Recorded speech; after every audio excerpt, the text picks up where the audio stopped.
قرب النصر إن شاء الله. النصر آت لا ريب فيه. الشعب المصري معكم، مع الدكتور مرسي وإخوانه، التحالف الذي يؤيد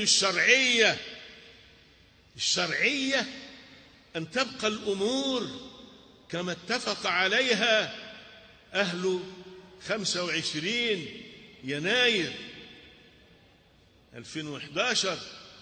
ما اتفق عليه أهل هذه الثورة يجب أن يبقى. وقد أقاموا دستورا وصنعوا انتخابات 5 مرات وأقر ذلك الشعب. لا يستطيع أحد أن يخرج الشعب المصري كله من هذا إلا أن تأتي انتخابات جديدة. ولم تأتي انتخابات. ذهب الناس إلى ميدان التحرير. هذا لا يغني عما جاءت به صناديق الانتخاب لا يغني عنها شيء. ما جاء في الصندوق يظل هو المعتمد. أما الذين يخرجون هؤلاء خارجون على الشعب وخارجون على الشرع وخارجون على الدستور وخارجون على القانون. لا يجوز الطاعة لهم. من أطاعهم فقد خالف شرع الله. شرع الله يقول الذي انتخبته وعاهدت الله عليه أن تكون معه لابد أن يظل هكذا حتى يأتي انتخاب آخر بعد 4 سنين. ولذلك هؤلاء ليس معهم شرعية إطلاقا.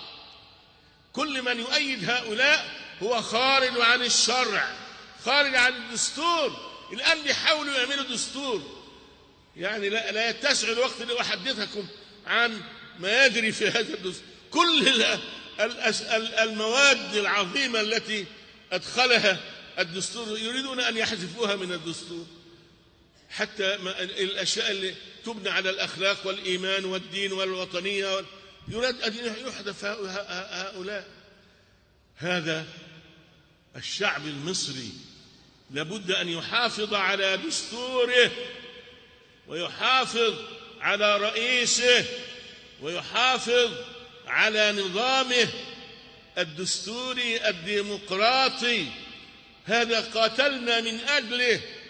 الشعب ظل 60 سنة في مصر صابرا على ما يحكم به ورضي بهذا وقبل الذل والهوان حتى كتب الله له الحرية مرة أخرى. وخرج الشعب عن بكرة أبيه رجالا ونساء وشبابا وشيوخا ومسيحيين ومسلمين وليبراليين وإسلاميين من كل الفئات.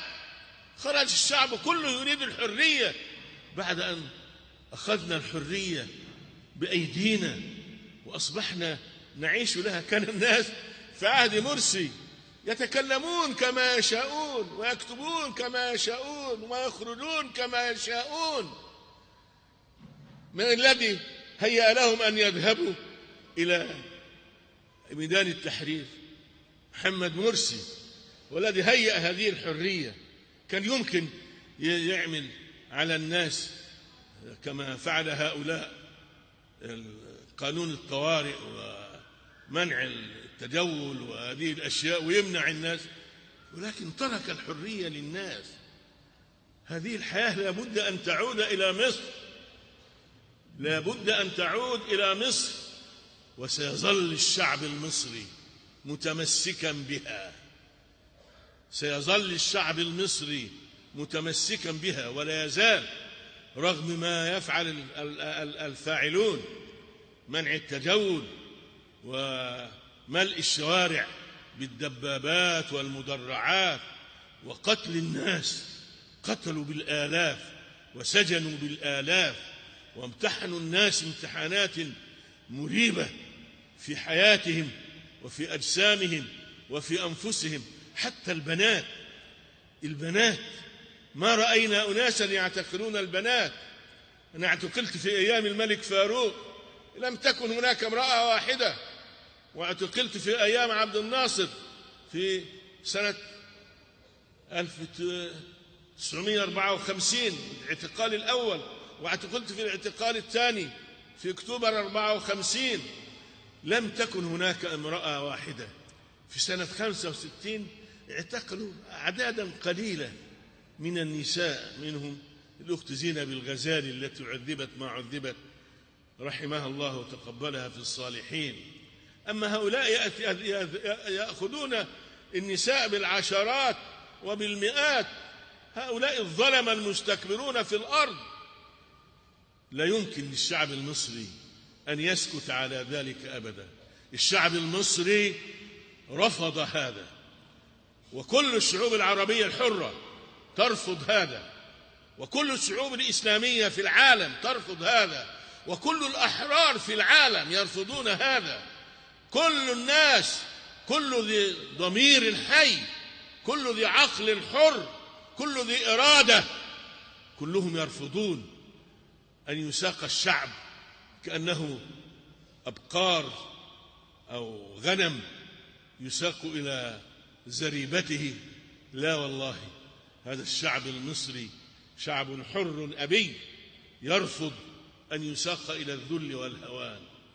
سيظل الشعب المصري ضد هؤلاء، وسيصبر على ما يطلب منه، ولن يضن أبدا في سبيل حريته بكل ما يطلب منه. سيدفع الغالي والنفيس، كل شيء يدفعه من أجل أن تنال مصر الحرية.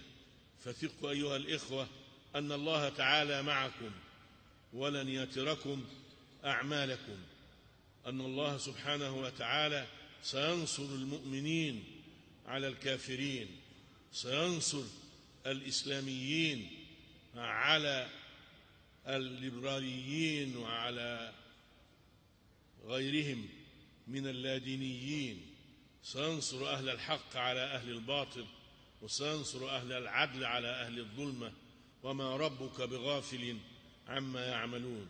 اللهم إنا نسألك العفو والعافية في ديننا ودنيانا. اللهم استر عوراتنا وآمن روعاتنا، واحفظنا من بين أيدينا ومن خلفنا وعن أيماننا وعن شمائلنا ومن فوقنا، ونعوذ بعظمتك أن نغتال من تحتنا. اللهم هيئ لنا من أمرنا رشدا. اللهم خذ الظالمين أخذ عزيز مقتدر. اللهم عليك بالظالمين. اللهم انصر